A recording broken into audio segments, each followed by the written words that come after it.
Welcome to the Salmon Runs YouTube. Enjoy the video. You start by cutting power at the breaker so you don't get shocked. Test the wires with a voltage tester to confirm 0 volts. Once done, remove any cover plates and clear the immediate area for safe access.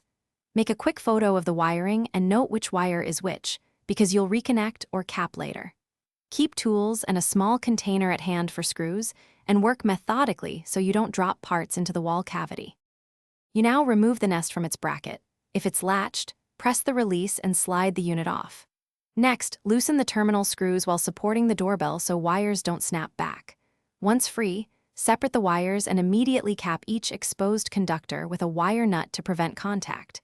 Push the capped wires neatly into the wall cavity and fasten the mounting plate or a blank plate to leave a clean finish.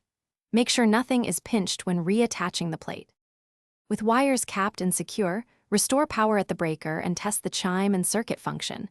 Make sure everything behaves normally. If you detect any abnormal voltage or the doorbell circuit still seems live, turn power back off and retighten the caps. Loose connections can cause stray voltage. If the mechanical chime is not working, check the transformer's voltage and breaker and verify chime connector placement. If problems persist, contact a qualified electrician. Thanks for watching. Consider subscribing if we helped you.